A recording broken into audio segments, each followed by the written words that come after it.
کسی مخصوص موضوع پر اپنے جذبات و خیالات کا تحریری اظہار مضمون کہلاتا ہے۔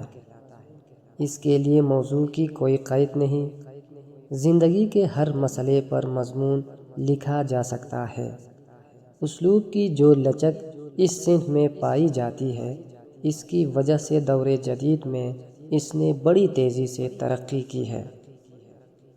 موضوعات کے لحاظ سے مضامین کی کئی قسمیں ہیں، جیسے علمی مضامین، ادبی مضامین، تاریخی مضامین، سیاسی مضامین، معاشی مضامین، معاشرتی مضامین، سائنسی مضامین، تنقیدی اور تحقیقی مضامین وغیرہ۔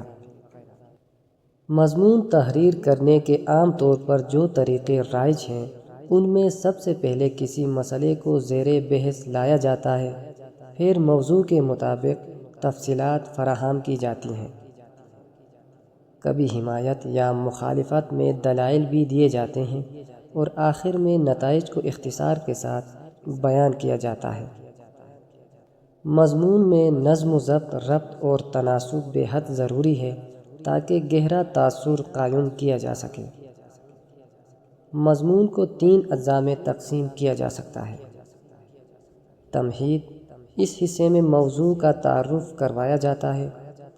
نفس مضمون: اس میں موضوع کی مناسبت سے ضروری تفصیلات کو پیش کیا جاتا ہے۔ اختتام: اس حصے میں موضوع سے متعلق نتائج پیش کیے جاتے ہیں۔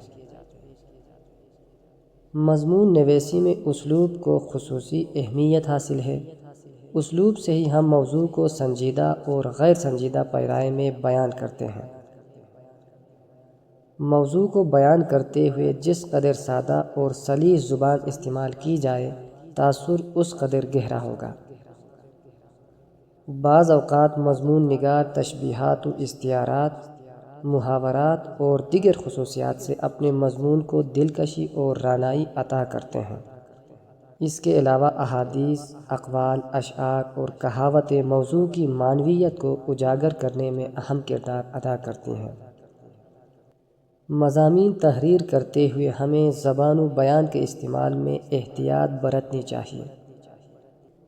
کسی تحقیقی اور علمی موضوع پر لکھے گئے مضامین کی زبان ادبی زبان سے یکسر مختلف ہوگی، اسی لیے اصلاحی، مذہبی، سیاسی، سماجی، تاریخی اور سائنسی موضوعات پر لکھے جانے والے مضامین اپنے اندر مختلف طرح کی خوبیاں لیے ہوئے ہوتے ہیں۔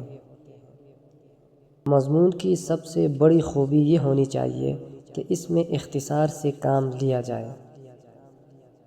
اردو میں مضمون نویسی کا باقاعدہ آغاز 19ویں صدی میں ہوا۔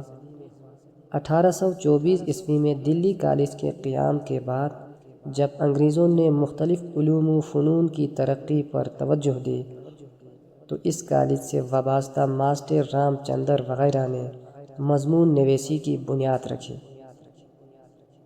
سر سید احمد خان اور ان کے رفقا نے مضمون نویسی کے فروغ میں اہم کردار ادا کیا۔